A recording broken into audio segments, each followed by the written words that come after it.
স্বাগত জানাচ্ছি উচ্চতর গণিত আরও একটি ক্লাসে টেকনিক ইজি রিভিশনের পক্ষ থেকে। চলো আজকের ক্লাসে আমরা আলোচনা করব। এখানে একটা অঙ্ক দেখতে পাচ্ছ তোমরা যে ত্রিকোণমিতির, এটা তোমাদের উচ্চতর গণিতের একটি কোশ্চেন যে cosec theta is equals two 13/5 এবং লিমিট যদি হয় π/2 থেকে বড় হচ্ছে থিটা 2π থেকে ছোট, পাই থেকে ছোট, তাহলে প্রমাণ করো যে এই জিনিসটা মানে tan theta plus sec theta সেকের মাইনাস থিটা আর কট থিটা প্লাস কোসেকের মাইনাস থিটা সমান হচ্ছে 5/3। একটু বোঝানোর চেষ্টা করি। দেখো এইখানে আমাদের কোশ্চেনে বলা হয়েছে কি যে লিমিটটা কি, দেখো এখানে ভালো করে দেখো, এটা হচ্ছে π/2 আর এই অংশটা হচ্ছে পাই, তার মানে এটা হচ্ছে 90 ডিগ্রি 90 আর এখানে আসলে হচ্ছে 180 ডিগ্রি। এখন আমাকে বলছে π/2 থেকে বড়, তার মানে এই 90 থেকে বড় আর 180-র মধ্যে, তার মানে কোন চতুর্ভাগের হিসাব হবে বলো তো? দ্বিতীয় চতুর্ভাগের হিসাব হবে। আমরা শুধুমাত্র দ্বিতীয় চতুর্ভাগের হিসাব করবো এখানে। তো এই দ্বিতীয় চতুর্ভাগের হিসাব অনুযায়ী আমাদের এটা প্রুফ করতে হবে। আচ্ছা, দ্বিতীয় চতুর্ভাগে কে কে থাকে বলো তো? থাকে সাইন থিটা আর থাকে কোসেক থিটা, এই দুইজন এখানে পজিটিভ। সাইন থিটা আর হচ্ছে কোসেক থিটা, এরা দুইজন পজিটিভ, বাকি সবাই এখানে নেগেটিভ। ওকে, তাহলে চলো এই মানগুলো আমরা একটু বের করার চেষ্টা করি, আমরা একটু এটাকে খুব সহজভাবে সমাধান করার চেষ্টা করি। দেখো ওকে, তাহলে এখানে আমাদের দেওয়া আছে কি বলো তো? দেওয়া আছে যে cosec theta is equals two 13/5। আমরা এটাকে চাইলে ত্রিভুজের মাধ্যমে সমাধান করতে পারি, আবার আমরা চাইলে এটাকে তোমার হচ্ছে ত্রিকোণমিতির যে নিয়ম অনুযায়ী এটাকে সমাধান করতে পারি। তো তোমরা যেভাবে সুবিধা হয় সেভাবেই সমাধান করলে কিন্তু হয়ে যাবে। তো আমি এখন তোমাদের ত্রিকোণমিতির নিয়ম অনুযায়ী একদম ত্রিভুজের ঝামেলা না যেয়ে সরাসরি এটাকে সলভ করে দেখাচ্ছি। তারপরে তোমাদেরকে ত্রিভুজ দিয়ে কিভাবে সমাধান করা যায় সেটাও একটু একদম শেষের দিকে দেখাই দিব। আচ্ছা, তো আমরা এক কাজ করি, এখানে এই কোসেক আমরা দুই পাশে স্কোয়ার করে দিই, তাহলে লেখা যাবে হচ্ছে cosec square theta is equals two 13/5। আচ্ছা, কোসেক স্কোয়ার থিটার ফর্মুলা কি বলতো? 1 প্লাস কট স্কোয়ার, তাহলে 1 প্লাস কট স্কোয়ার থিটা, এটা লেখা যায় 1 plus cot square theta is equals two 13/5। আচ্ছা, এখানে স্কোয়ার করলে এই পাশে স্কোয়ার হবে, আমাদের এখানে আমরা যদি 13 স্কোয়ার করি তাহলে কত হয়? 169, আর এখানে হয় 25। কি করছি বলতো? বর্গ। এখন এক কাজ করা যাক, এখানে আমরা পাচ্ছি হচ্ছে 169 ডিভাইড হচ্ছে 25, এই ওয়ানটাকে যদি ওই পাশে পাঠাই তাহলে এই আছে পজিটিভ, হয়ে যাবে নেগেটিভ। তাহলে cot square theta is equals two 169/25 minus হচ্ছে 1। চলো তো হিসাব করে দেখা যাক কি হয়। এখানে আরও একটু সামনের দিকে আগানো যাক।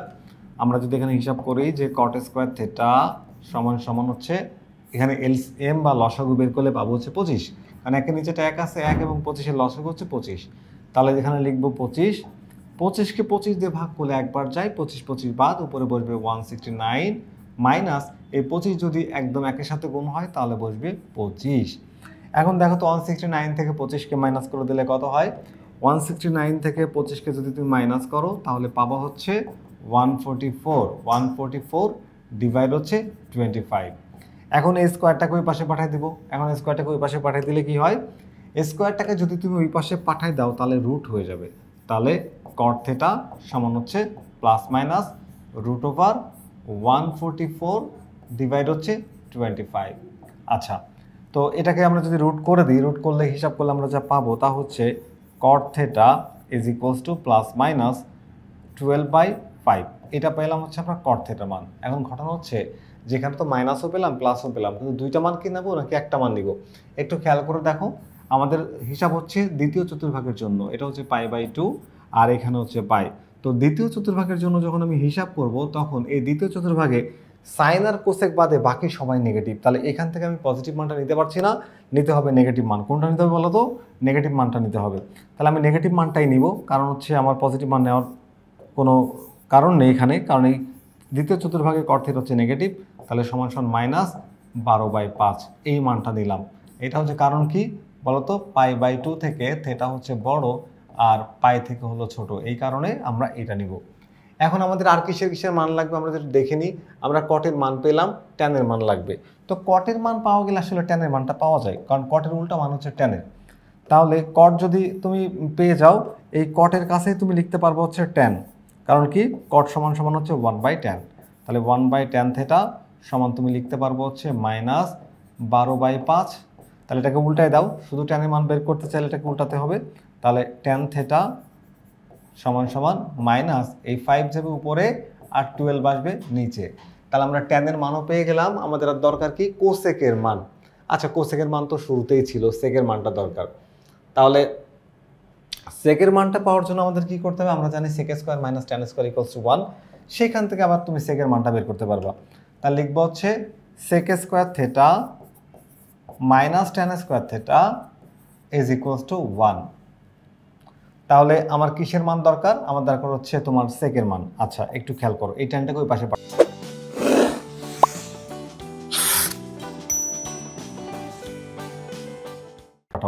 তাহলে sec square theta plus sec square theta minus 1 সমান সমান তুমি লিখতে পারবো হচ্ছে, আচ্ছা আমাদের দরকার হলো সেকের মান, সরি আমরা এইটাকে ওই পাশে পাঠিয়ে দিই। তাহলে sec square minus tan square equals to 1 বা সেক স্কোয়ার সমান 1 প্লাস ট্যান স্কোয়ারও লিখতে পারো। তা আমরা সরাসরি ওই কাজটাই করি একদম। সুতরাং sec square theta is equals to 1 plus tan square theta লিখে দিলাম। তাহলে এখানে 1 প্লাস ট্যান স্কোয়ার থেটা মানে হচ্ছে মাইনাস 5/12, এটাকে তুমি স্কোয়ার করে দাও। তাহলে কি পাচ্ছ, তুমি পাচ্ছ হচ্ছে এখানে 1 প্লাস প্লাস মাইনাসে মাইনাসটা থাকবে না, এখানে হবে হচ্ছে 5-এর স্কোয়ার করলে 25 আর এটার স্কোয়ার করলে 144, 12-এর স্কোয়ার করলে। তো এটাকে আমরা একটু যদি যোগ করি, যোগ করলে কত পাচ্ছি বলো তো, যোগ করলে পাচ্ছি হচ্ছে 144। তাহলে এখানে 144 যোগ হচ্ছে 25, লসাগু করো 144, একের সাথে গুণ করলে 144, এটা বাদ 25টা বসে যাবে। তাহলে উপরে আমরা কত পাচ্ছি, উপরে পাচ্ছি হচ্ছে 169 ডিভাইড হচ্ছে 144। এখন একটু খেয়াল করো, এখানে সেক স্কোয়ারের মান বের করতে, সেকের মানটা কী হবে, তাহলে সেকের মানটা আমরা জাস্ট এখানে রুট করে দিব। তাহলে সেক থেটা সমান সমান রুট ওভার 169 ডিভাইড হচ্ছে 144, এখানে প্লাস মাইনাস হবে। তাহলে সেকের মানটা কি পাচ্ছি, সেক থেটা সমান হচ্ছে 169-এ যদি তুমি রুট করো তাহলে পাবো হচ্ছে 13, আর 144-এ রুট করলে তুমি পাবো 12, এখানে প্লাস মাইনাস হবে। এখন আমাদের তো দ্বিতীয় চতুর্ভাগের হিসাব, কোন চতুর্ভাগের হিসাব করছি বলো তো, আমরা হিসাব করছি হচ্ছে দ্বিতীয় চতুর্ভাগের। ভালো করে দেখো, তো দ্বিতীয় চতুর্ভাগের সেক থেটা কিন্তু নেগেটিভ, তো নেগেটিভ হলে আমরা শুধু নেগেটিভ মানটাই নিব। সুতরাং sec theta is equals to minus 13/12। আমি কিন্তু সবগুলো মান বের করে ফেলেছি, এখন আমি কোশ্চেনটা সমাধান করতে চাচ্ছি। তো চলো কোশ্চেনটা সমাধান করার জন্য আমরা প্রয়োজনীয় যে মানগুলো আছে সেই মানগুলো একটু বসাই দিই। এখানে কিসের মান লাগবে, একটু অঙ্কটাকে লেফট সাইডটা আমরা তুলবো, লেফট সাইডটা তুলে আমরা রাইট সাইডটা সমাধান করব। তাহলে লেফট সাইডে আছে কি বলতো, যে ট্যান থেটা প্লাস হলো সেক থেটা, এই সেকের আবার মাইনাস থেটা, তো এই হচ্ছে মাইনাস থেটা। আর নিচে আছে কি বলতো কট থেটা, এই যে কট থেটা, আর প্লাস হচ্ছে কোসেকের মাইনাস থেটা, কোসেকের মাইনাস থেটা। আচ্ছা এখন একটু মনোযোগ দিলে বুঝতে পারবা যে আমরা জানি যে সেকের মাইনাস আর কসের মাইনাস থেটা, মাইনাসটা প্লাস হয়ে যায়। তাহলে এখানে ট্যান থেটা এই মাইনাসটা থাকছে না, এটা প্লাস হয়ে সেক থেটাই হয়ে যাচ্ছে। ওকে, তাহলে কট থেটা, আর এখানে দেখো কোসেকের আবার মাইনাসটা থেকে যাবে, তাহলে minus cosec theta, cosec theta এই লিখে দিলাম। এবার মানগুলোকে বসাবো, কোন কোন মান আমরা জানি সেই মানগুলোকে বসাবো, একটু দেখে নাও ভালো করে। আমি প্রথমে এই দেখতে পাচ্ছি যে এখানে এই সেকের মানটা কিন্তু আমার কাছে আছে, আর ট্যানের মানটা আমরা বের করছি। তাহলে ট্যান আর সেক, ট্যানের মানটা কোয়েট দেখো তো, এ দেখো মাইনাস 5/12, ট্যানের মান কি মাইনাস 5/12, আর সেকের মান হচ্ছে মাইনাস 13/12, মাইনাস 5/12 আর মাইনাস 13/12, এটা হচ্ছে ট্যান আর সেকের মান বসাইলাম। এবার দেখো কটের মান হচ্ছে ঠিক ট্যানের মানের উল্টা, এটা আমরা বের করেছি। তাহলে 12/5 মাইনাস 12/5, আর এখানে মাইনাস কোসেকের মান তো আমাদের কোশ্চেনেই দেওয়া ছিল একদম শুরুতেই, এই দেখো এই মানটাকে তুমি সরাসরি নিতে পারবা। তাহলে কোসেকের মান কি দেওয়া ছিল 13/5। চলো এটাকে হিসাব করে আমরা জাস্ট উত্তরটা মিলাই দিতে চাচ্ছি। ওকে, এখন চলো এটাকে হিসাব করা যাক। আমরা উপরে লসাগু করব, প্রথমে এই পার্টটার হিসাব করব, এই যে অংশটার হিসাব করব। তাহলে অংশটা যদি হিসাব করি, লসাগু কত বলো তো, 12 আর 12 লসাগু হচ্ছে 12, তাহলে 12 ভাগ করলে একবার যায়, উপরের -5টাই বসে যাবে, এই মাইনাসটাকে এখানে দাও, 12 বাদ, তাহলে এখানে 13 বসে যাবে। এবার এই পার্টের কাজ তো হয়ে গেল, হয়ে যাওয়ার পরে তুমি এই পার্টটার হিসাব করবা। দেখো এখানে 5 আর 5 এর লসাগু কিন্তু 5, তাহলে লিখো হচ্ছে 5। এবার এই 5 বাদ বসবে হচ্ছে -12, আর এখানে এই 5 আর এই 5 বাদ বসবে হচ্ছে -13। আচ্ছা এখন যদি আমরা একটু হিসাব করি, উপরে দেখো এখানে -13 আর -5 মিলে হয় -18, কত হয় -18 বাই হচ্ছে 12, আর এখানে কত হয় 25 মাইনাস 25 বাই হচ্ছে 5। দেখো দুই পাশের উপরে নিচে মাইনাস মাইনাস বাদ দেওয়া যায়, মাইনাস মাইনাস কি করা যায়, বাদ দেওয়া যায়। তো মাইনাস মাইনাস বাদ দিয়ে দাও, সমস্যা নাই। আর এই ভাগটাকে আমরা চাইলে গুণ দিয়ে উল্টে দিতে পারি, দিলাম গুণ, এই 5 যাবে উপরে আর 25 আসবে কোথায়, নিচে। 5 যাবে উপরে আর 25 আসবে নিচে। তো এখন দেখো এটা যদি আমরা একটু হিসাব করি, হিসাব আমরা ক্যালকুলেটর করতে পারি, ক্যালকুলেটর করলে আমরা এই মানটা পাচ্ছি হচ্ছে 3/10। আর দেখো একটু যদি আমরা কাটাকাটি করেও দেখাই যে 5 এখানে হচ্ছে 5 5 25 থাকে, এখানে 1, আর এখানে তোমার হচ্ছে 3 6 18, 6 দুগুণা 12, তাহলে 5 দুগুণা 10 আর 3 একে 3। তো এই কাটাকাটি আমাদের শো করার দরকার নাই, আমরা ডিরেক্ট হচ্ছে ক্যালকুলেটরের মধ্যে মানটা বসাই দিব, আমাদের মান চলে আসছে হচ্ছে 3/10। এবং এইটাই আমাদের হচ্ছে রাইট সাইডে ছিল। দেখো আমরা কিন্তু রাইট সাইডটা প্রুফ করে দিয়েছি। আচ্ছা, এইটা একটা লং প্রসেস ছিল ত্রিকোণমিতির নিয়ম অনুযায়ী করলে। তো তুমি কিন্তু চাইলে এই লং প্রসেসটাকে অ্যাভয়েড করে তুমি চাইলে একটু শর্টকাটেও এটাকে করতে পারবে। তা আমি ত্রিকোণমিতির বেসিক থেকে একদম কোশ্চেনটা একটু বড় হলেও নিয়ম অনুযায়ী করে করে তোমাদের দেখালাম। আর এখন যদি তুমি চাও যে না আমি একটু এটাকে শর্টকাটে করতে চাই, তাহলে এটাকে কিভাবে করা সম্ভব, সেক্ষেত্রে তুমি এক কাজ করতে পারো। এখানে যে আমাদের দেওয়া আছে কি বলতো, কোসেক থিটার মান দেওয়া আছে, এই যে, তাহলে তুমি একটা ত্রিভুজ নিয়ে নিতে পারো। ধরো একটা ত্রিভুজ নিয়ে নিলা, এই যে সমকোণ ত্রিভুজ, এটাকে থেটা ধরলা। আমরা জানি থেটার অপোজিট সাইড হচ্ছে লম্ব, আর এটা তো সমকোণের বিপরীত যে থাকে সে হচ্ছে অতিভুজ। তাহলে থেটার অপোজিট সাইডে তো পারপেন্ডিকুলার, আর হচ্ছে এই রাইট অ্যাঙ্গেলের অপোজিট হচ্ছে হাইপোটেনিয়াস। তো আমরা জানি হচ্ছে কোসেকের ফর্মুলা হচ্ছে হাইপোটেনিয়াস বাই পারপেন্ডিকুলার। তাহলে হাইপোটেনিয়াস বা অতিভুজ এখানে 13 আর লম্ব হচ্ছে এখানে 5।